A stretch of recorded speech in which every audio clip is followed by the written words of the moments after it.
오늘 말씀은 베드로후서 3장 14절부터 18절까지입니다.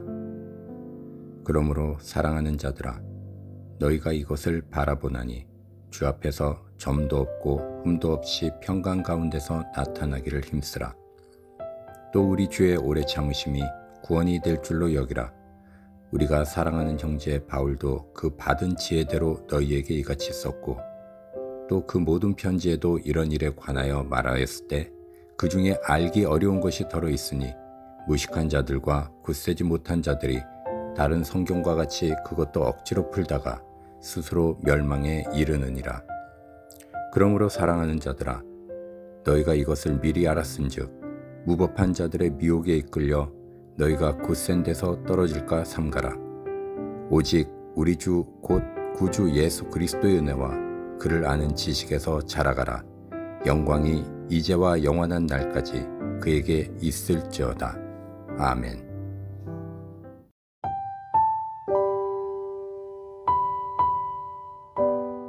오늘 본문 앞서서 베드로는 주님이 반드시 다시 오신다고 했습니다. 이 재림은 있습니다. 그분은 다시 오셔서 세상을 심판하시고 우주를 완성하실 것입니다. 새하늘과 새 땅이 열리고 주님의 모든 백성들은 주님과 함께 새하늘 새 땅에서 살아가게 됩니다.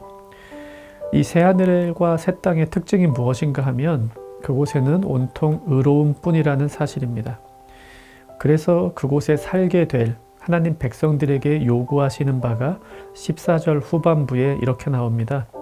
주 앞에서 점도 없고 흠도 없이 평강 가운데서 나타나기를 힘쓰라.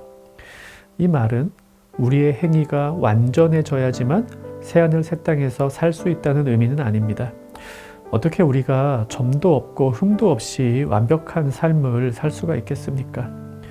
요한일서 2장 28절에서는 이렇게 말씀합니다. 자녀들아, 이제 그의 안에 거하라. 이는 주께서 나타내신 바 되면 그가 강림하실 때에 우리로 담대함을 얻어 그 앞에서 부끄럽지 않게 하려 함이라. 여기서도 비슷한 표현이 나오죠. 주님이 다시 오실 때 우리가 그분 앞에서 부끄러움 없이 설 수 있어야 한다고 말합니다.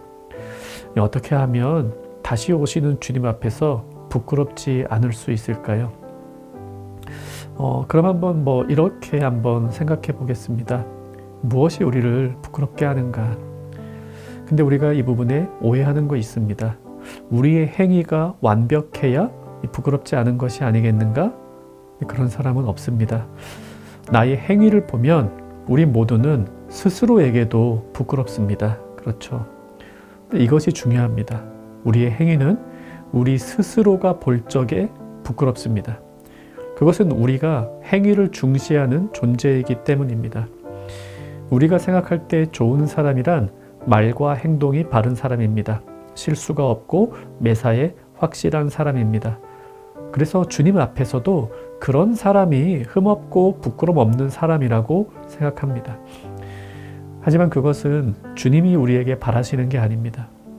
주님이 우리에게 바라시는 것은 우리의 행위로 우리가 의로워지는 것이 아니라 주님의 행위의 기됨으로써 우리가 의로워지는 것입니다. 우리의 행위로는 하나님 앞에서 의로워질 수 없습니다. 오직 의로우신 주님 뒤에 서 있을 때에만 우리는 의로울 수 있습니다. 오늘 본문에서 점도 없고 흠도 없이 있기를 힘쓰라는 말은 그런 의미입니다. 주님께서 나를 위하여 십자가에서 죽으시고 부활하시고 승천하시고 재림하신다는 이 주님의 행위가 흠이 없음을 믿는 자, 그런 사람이 흠이 없는 자입니다. 주님의 의로우신 행위로 내가 구원받았음을 확신하는 자가 주님 앞에서 부끄러울 것이 없는 자입니다. 그렇다면 흠이 있는 상태, 이 부끄러운 상태는 어떤 상태이겠습니까? 주님께서는 십자가에서 나를 위해 죽으셨지만 나는 그분이 나를 구원하신 것을 믿지 못하는 마음, 이것이 흠이 있는 마음입니다. 그런 모습이 부끄러운 모습입니다. 주님이 다시 오시겠다 하신 약속을 믿지 않고 주님의 말씀을 신뢰하지 않는 자가 흠 있는 자, 부끄러운 자입니다. 그리스도를 믿는다 하면서도 그분의 구원 사역을 온전히 믿지 못하는 이들이 꽤나 있습니다. 사실은 우리 모두는 100% 주님을 믿는다 이렇게 말할 수 없습니다.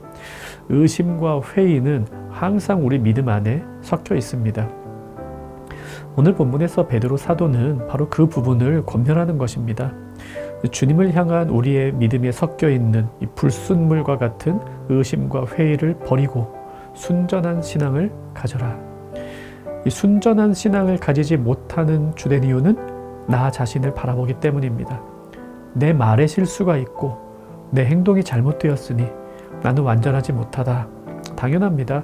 우리 모두는 불완전합니다. 하지만 처음부터 우리는 내가 완전한 것을 믿는 게 아니었습니다. 우리의 믿음은 주님이 완전하시다는 사실에 기인합니다. 우리는 나를 볼 것이 아니라 주님을 보고 주님의 완전하심, 그분의 의로우심을 믿고 거기에 의지해야 됩니다. 베드로후서의 마지막 구절들을 보면서 특별히 15절을 중심으로 말씀을 생각했습니다. 한 가지 반드시 기억합시다. 주님이 원하시는 것은 점도 없고 흠도 없는 신앙입니다. 우리 자신을 볼 때는 그런 신앙을 가질 수 없습니다. 이 주님이 완전하심을 믿는 신앙, 주님의 의로우심을 의지하는 신앙, 바로 그 신앙이 점도 없고 흠도 없는 그리스도인으로 우리를 만들어줍니다. 그런 이들은 주님이 다시 오실 때 그분 앞에서 부끄러움을 당하지 않을 것입니다. 말씀 생각하며 기도합시다. 나의 행위를 의지하지 않게 하옵소서. 이렇게 기도하시고요. 주님이 나를 위하여 하신 일에 대한 감격이 날마다 새로워지게 하옵소서. 오늘 하루 의로우신 주님을 바라보는 청년가족 되기를 바랍니다.